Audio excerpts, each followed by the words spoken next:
Hello friends, स्वागत है सभी का एक बार फिर से हमारे चैनल एसएस क्लासेस पर, जहां पर मैं शालिनी मिश्रा आपके लिए लेकर आई हूं फिर से वही टॉपिक जो हमारा कंटिन्यू चल रहा था, हिंदी साहित्य का इतिहास। 8वीं क्लास है आज इसकी। तो आज की क्लास में हम कल पिछली क्लास में हमने रासो काव्य पढ़ा था, थोड़ा सा उसमें वॉइस प्रॉब्लम हो गई थी तो उसके लिए माफी चाहते हैं। तो स्टार्ट करते हैं आज की आगे की क्लास। तो अगर अभी तक आपने हमारे चैनल को सब्सक्राइब नहीं किया है तो प्लीज सब्सक्राइब कीजिएगा, जिससे आपको सभी वीडियोस की नोटिफिकेशन टाइम टू टाइम मिलती रहे। अगला जो 21 एग्जाम है नेट जेआरएफ का, जून 21 के लिए आप हमारा कंप्लीट कोर्स ज्वाइन कर सकते हैं, जहां पर आपको सभी पूरे कोर्स की लाइव क्लासेस मिलेंगी, पीडीएफ नोट्स मिलेंगे और यूनिट वाइड मॉक टेस्ट भी मिलेगा। तो आप इन नंबर्स पर मुझे व्हाट्सअप कर सकते हैं अगर आप इंटरेस्टेड है हमारे कोर्स के लिए। डेमो क्लासेस भी आप ले सकते हैं, 2 4 5 जो भी आप कोर्स लेना चाहे आप उसको समझने के लिए हमारे इस क्लास को, टॉपिक को। ठीक है, तो स्टार्ट कर लेते हैं आज की क्लास को, जहां हम चल रहे थे पिछली क्लास से उसी के आगे बढ़ते हैं। तो पिछली क्लास में हमने पढ़ा था प्राकृत पेंगलम यानी रासो काव्य को हमने पिछली क्लास में कवर किया था। ठीक है, तो उसके बाद आज हम स्टार्ट करेंगे आगे की क्लास। तो प्राकृत पेंगलम के आगे के जो प्राकृत पेंगलम और हिंदी के जो कवि हैं उन कवियों की बात यहाँ पर करेंगे। तो प्राकृत पेंगलम और में प्राकृत और अपभ्रंश की स्फुट रचनाएं संग्रहित हैं। ठीक है, प्राकृत पेंगलम में प्राकृत भाषा की और अपभ्रंश की जो स्फुट यानी रचनाएं हैं वही संग्रहित हैं, और यह छंद शास्त्र संबंधी पुस्तक है। ठीक है, प्राकृत पेंगलम में। और कहते हैं हिंदी के प्रारंभिक भाषा रूप और छंद को समझने के लिए ये क्या है, एक प्रामाणिक ग्रंथ है। कौन सा? प्राकृत पेंगलम, जिसमें हम हिंदी के प्रारंभिक रूप को समझ सकते हैं, छंद विधानों को समझ सकते हैं। ठीक है, इसका जो संग्रहालय सामान्यतः 14वीं शताब्दी का पूर्वार्ध बताया गया, और जो सुनीति कुमार चटर्जी है वे 15वीं शती के आरंभ में इसका संग्रह बताते हैं। ठीक है, तो मतभेद है विद्वानों में 14वीं और 15वीं के बीच में।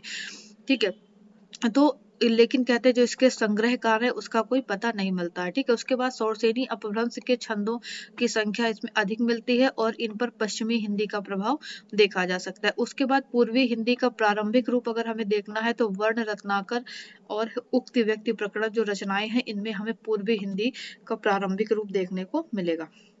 उसके बाद जो प्राकृत पेंगलम है उनमें जिन हिंदी रचनाओं को संग्रहित किया गया उनमें आती हैं उनमें से जो भड़िता के आधार पर ही कुछ रचनाकारों के नाम पता चलते हैं। जैसे कि इनका प्राकृत पेंगलम में जो रचनाएं संकलित हैं किसकी हैं, बब्बर, विद्याधर और जज्जल इनकी। और कहते हैं हरिब्रह्म के नाम से ही, यानी कि इन लोगों की रचनाएं प्राकृत पेंगलम में संचलित है। ठीक है, संकलित है।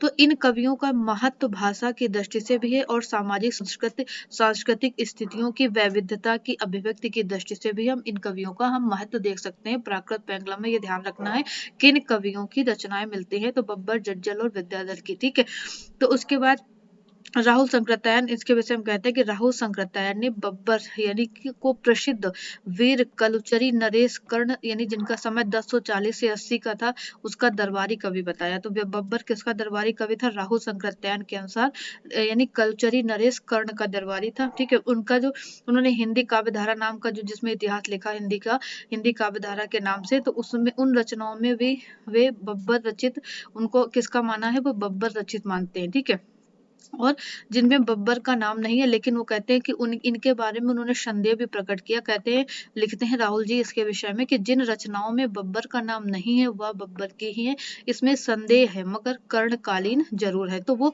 नरेश कर्ण की रचना यानी का सभा यानी दरबारी कवि राहुल संकृत्यायन बब्बर को मानते हैं। ठीक है, तो ये उसकी रचनाएं हैं। कुछ प्रशंसा करते हुए वो लिखता है कि चल गुज्जर कुंजर तेजमही तू बब्बर जीवन अजुपणी, तो ये रचनाएं हैं उसमें मिलती हैं। ठीक है, अर्थात ये उसका अर्थ लिखा है कि हे गुर्जराज, हाथियों को त्याग कर धरती पर चलो, आज तुम्हारा जीवन नहीं रहेगा।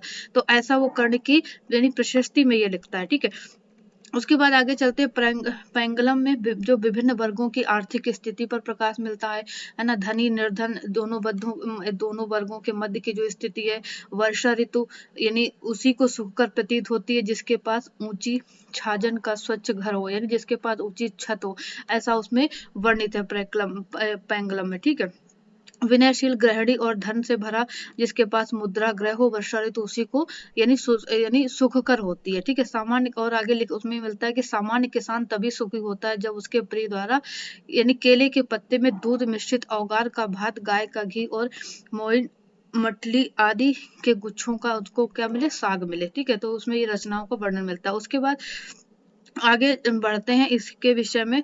तो कहते विद्याधर और सारंग की रचनाओं की इनकी बात करते हैं। तो विद्याधर कौन थे? जयचंद्र के दरबारी कवि थे। ठीक है, ध्यान रखना है किसके दरबारी कवि थे? विद्याधर जयचंद्र के दरबारी कवि थे। और उसके कुछ पद प्राकृत पैंगलम में मिलते हैं। ठीक है, विद्याधर के पद भी मिलते हैं। और प्राकृत पैंगलम में 8 छंद हमीर से संबंधित भी मिलते हैं। ठीक है, 8 छंद जो हैं वो हमीर से संबंधित मिलते हैं। रामचंद्र शुक्ल उसे जज्जल नामक किसी पात्र की उक्ति मानते हैं और वो कहते हैं कि सारंग धरकृत हमीर रासों का ही अंग है। यानी जो प्राकृत पैंगलम में 8 छंद मिलते हैं, ऐसा माना जाता है कि हमीर रासों के ही उसमें अंग देखने को मिलते हैं। ठीक है, तो राहुल जी इसे जज्जल द्वारा रचित बतलाते हैं। तो यानी वो कहते हैं ये हमीर का अंग है, और शुक्ल जी कहते हैं हमीर का अंग है, और राहुल जी कहते हैं कि ये जज्जल कवि द्वारा लिखी हुई रचनाएं हैं। ठीक है, उसके बाद आगे चलते हैं। शुक्ल जी जज्जल को एक पात्र मानते हैं, जज्जल नामक कवि को, और राहुल जी उनको क्या मानते हैं? कवि मानते हैं। दोनों में ये भेद है। ठीक है, उसके बाद प्राकृत पैंगलम में पाए जाने वाले जो छंद हैं शारंगधर द्वारा लिखे गए हो या ना लिखे गए हो, कहते हैं किंतु अब ये प्रमाणित हो गया है कि जज्जल कृत नहीं है। यानी कि वो जज्जल के द्वारा वो छंद नहीं लिखे गए, ऐसा कहते हैं, ये प्रमाण से साबित होता है। उसके बाद चलते हैं कि विद्यापति की जो पुस्तक है पुरुष परीक्षा, विद्यापति की महत्वपूर्ण रचना है पुरुष परीक्षा। इसमें जज्जल को एक योद्धा माना गया है। पुरुष परीक्षा जो विद्यापति ने लिखा, उसमें जज्जल को एक योद्धा माना गया है। और जयचंद्र सूर्य के हमीर विजय में जाजदेव को हमीर के 8 पार्षदों में से एक पार्षद कहा गया। तो वासुदेव शरण जो लिखते हैं एक लेख में कि जज्जल हमीर का एक मंत्री था। तो इनके विषय में ऐसी संदिग्धता हमें आदिकाल के बहुत सारे ग्रंथों में देखने को मिलती है। ठीक है, तो आगे चलते हैं इसी क्रम में। तो सारंगधर ने सुभाषितों का एक संग्रह किया था। ठीक है, जिसका उसका नाम क्या है? सारंगधर पद्धति के नाम से सुभाषितों का संग्रह किया सारंगधर ने। ठीक है, इस सुभाषित संग्रह में उसने अपना भी परिचय दिया, और जिससे पता चलता है कि वो रणथंभौर के प्रसिद्ध महाराज हमीर देव के सभासद और राघव देव के पौत्र थे। ठीक है, उसके बाद प्राकृत पैंगलम के इन छंदों की जो भाषा की अगर हम बात करें, तो इसमें परिनिष्ठित अपभ्रंश के आगे की जो बढ़ी हुई भाषा इसमें देखने को मिलती है। यानी पुरानी राजस्थान की स्पष्ट छाप इसमें हमें देखने को मिल जाती है। ठीक है, उसके बाद हमीरदेव और अलाउद्दीन का जो युद्ध सन 1300 में हुआ, तो उस युद्ध में हमीरदेव वीरता पूर्वक लड़ते हुए मारे गए। तो हमीर रासों की रचना काल की अगर बात करें, तो कब इनके आधार पर, यानी बच्चन सिंह के आधार पर 14वीं शताब्दी का मध्य माना जाता है हमीरदेव का रचना काल। ठीक है, हमीर रासों का। उसके बाद प्राकृत पैंगलम में तरह तरह के छंद संग्रहित हमें देखने को मिलते हैं। तो वो कौन से हैं? जो 11वीं से लेकर 14वीं सदी तक के लिखे गए होंगे, ये सारे छंद प्राकृत पैंगलम में हमें देखने को मिलते हैं। ठीक है, तो कहते हैं यदि प्राकृत पैंगलम में पाए जाने वाले ये छंद सारंगधर के ही हैं, तो उसे कुंडलिया छंद का प्रथम प्रयोक्ता माना जा सकता है। तो बच्चन सिंह के अनुसार कुंडलिया छंद का प्रथम प्रयोक्ता किसको माना जा सकता है? सारंगधर को। अगर कहते हैं प्राकृत पैंगलम के छंद सारंगधर के ही हैं तो। ठीक है, तो कहते हैं प्राकृत पैंगलम में 300-400 वर्षों से लिखी हुई कुछ रचनाओं को चुना गया, इसलिए उसकी भाषा में भी विविधता हमें देखने को मिलती है। ठीक है, तो हमें एक चीज ध्यान रखना है कि प्राकृत पैंगलम में जो रचनाएं संकलित हैं वो कब से कब तक 11वीं से लेकर 14वीं शताब्दी तक की रचनाएं देखने को मिलती हैं। ठीक है, उसके बाद श्रीधर की रचना आती है रणमल छंद। ठीक है, रणमल छंद यानी कि इसमें 14वीं शताब्दी के अंत तक अपभ्रंश का ढांचा काफी शिथिल हो गया था, यानी अपभ्रंश में रचनाएं कम हो गई थी और नव आर्य भाषाओं का उदय हो गया था। इसे श्रीधर के रणमल छंद में हम देख सकते हैं। तो 14वीं सदी के आरंभ की रचना है श्रीधर की रणमल छंद। ठीक है, और 14वीं सदी के उत्तरार्ध में विद्यापति ही एक ऐसे कवि दिखाई देते हैं जो एक और अवहट, यानी जिसको शिथिल अपभ्रंश कहा बच्चन सिंह ने। ठीक है, अवहट को शिथिल अपभ्रंश, तो दूसरी ओर हिंदी यानी मैथिली में लिखते थे कौन? विद्यापति। ठीक है, तो विद्यापति के बारे में बात कर लेते हैं थोड़ी। विद्यापति का जन्म 1360 से 1448 इनका जीवन काल है। ठीक है, मिथिला के बिस्पी गांव में पैदा हुए थे ये। मिथिला के राजा कीर्ति सिंह और शिव सिंह के दरबारी थे। दोनों चीजें ध्यान रखना है, किस राजा के दरबारी थे? कीर्ति सिंह के और शिव सिंह के। ठीक है, मिथिला के बिस्पी गांव में पैदा हुए थे। संस्कृत, अपभ्रंश और मैथिली का इनका पूर्ण ज्ञान था। अपभ्रंश और मैथिली के वे श्रेष्ठ कवि भी थे। ठीक है, महत्वपूर्ण रचनाएं इनकी हैं कीर्तिलता, कीर्ति पताका, भूप परिक्रमा, पुरुष परीक्षा, लिखनावली, शैव सर्वस्व सार। ठीक है, तो जो बच्चन सिंह है वो हिंदी का प्रथम कवि विद्यापति को मानते हैं। ठीक है, तो गंगा वाक्यावली, विभागसार, पदावली, ये सभी इनकी रचनाएं हैं। ठीक है, भाषा की दृष्टि से अगर बात करें तो कीर्तिलता और काव्य सौंदर्य को की दृष्टि से विद्यापति की जो पदावली है ये काफी लोकप्रिय हुई, विद्यापति की पदावली। ठीक है, कीर्तिलता और कीर्ति सिंह प्रीत्यर्थ लिखी गई, यानी कि ये किसी की प्रशस्ति में लिखी गई। और पदावली किसके लिए लिखी गई? स्वांता सुखाय के लिए लिखी कवि ने। ठीक है, और शिव सिंह लखमा देवी की प्रीत्यर्थ लिखी गई, यानी कि 2 रचनाएं किसी की प्रशस्ति में लिखी गई। तो कहते हैं एक और अपभ्रंश, वे अपभ्रंश या अवहट में लिख रहे थे, दूसरी ओर वो मैथिली में। इसका पता चलता है 14वीं शताब्दी के अंत तक अपभ्रंश का स्थान देश भाषाएं ले चुकी थी और देश भाषा में लिखी पहली रचना विद्यापति की पदावली है। अतः हिंदी के पहले कवि विद्यापति ठहरते हैं। तो डॉक्टर बच्चन सिंह हिंदी का पहला कवि किसे मानते हैं? विद्यापति को मानते हैं। क्यों मानते हैं?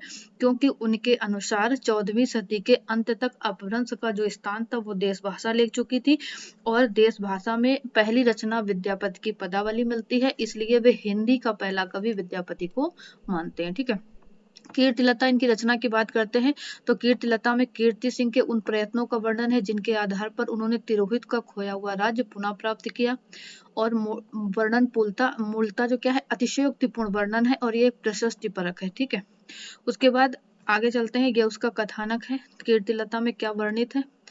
ठीक है, उसके बाद चलते हैं आगे इसके विषय में, जो कीर्तिलता की ये को के बारे में और हम पढ़ सकते हैं, इसमें और दिया हुआ है। तो विद्यापति के पहले ही अवहट का उल्लेख ज्योतिरीश्वर ठाकुर के वर्ण रत्नाकर 1325 में मिलता है। ठीक है, तो विद्यापति के पहले जो अवहट का उल्लेख किसमें मिलता है? ज्योतिरीश्वर ठाकुर की जो रचना है वर्ण रत्नाकर 1325 में जो रची गई, इसमें हमें अवहट का प्रयोग मिलता है। ठीक है, राज्यसभा में जिस खट भाषा का उल्लेख होता रहा उसमें से एक अवहट थी। तो जो खट भाषाएं चलती थी उसमें एक अवहट भी थी। ठीक है, अद्यमाण के संदेश रासक में इसका उल्लेख मिलता है अवहट का। प्राकृत पेंगलम के टीकाकार जो है वंशीधर के विचार से पेंगलम की जो भाषा थी वो क्या थी? अवहट थी। ठीक है, प्राकृत पेंगलम की भाषा क्या थी? अवहट ही थी। और अवहट परिनिष्ठित अपभ्रंश के आगे की विकसित भाषा है। अवहट किसको कहते हैं? कि जो परिनिष्ठित अपभ्रंश भाषा थी उसके आगे जो उसका भाषा का जो विकास हुआ वो अवहट के रूप में आया। ठीक है, तो कीर्तिलता की भाषा क्या थी? देशिल बैना तो नहीं, किंतु देश भाषा के निकट थी। ठीक है, तो कहते कुछ कुछ वैसी ही तैसन अर्थात तादृश से स्पष्ट होती कि अवहट भाषा के एक नए मोड़ की सूचना यहाँ पर मिलती, मतलब अवहट से आगे भाषा का और विकास हो चुका था जो विद्यापति की रचना में देखने को मिलती है। ठीक है, तो इस तरीके से ये हमने प्राकृत पेंगलम की जो रचनाएं हैं उन रचनाओं को इसमें कवर किया। ठीक है, कल की क्लास में हम हिंदी के जाति जो कवि हैं उन कवियों को यहाँ पर देखेंगे। ठीक है, तो आज की क्लास में इतना ही रखते हैं, मिलते हैं कल फिर जहाँ पर हम इसके आगे के टॉपिक को कवर करेंगे। तो वीडियो को अधिक से अधिक लाइक कीजिए, शेयर कीजिएगा। अगर चैनल को सब्सक्राइब नहीं किया है तो सब्सक्राइब करना भी मत भूलिएगा। मिलते हैं कल, इसी तरह हमारी ये कंप्लीट क्लास आपको पूरी हिंदी साहित्य के इतिहास की मिलती रहेगी। Thank you.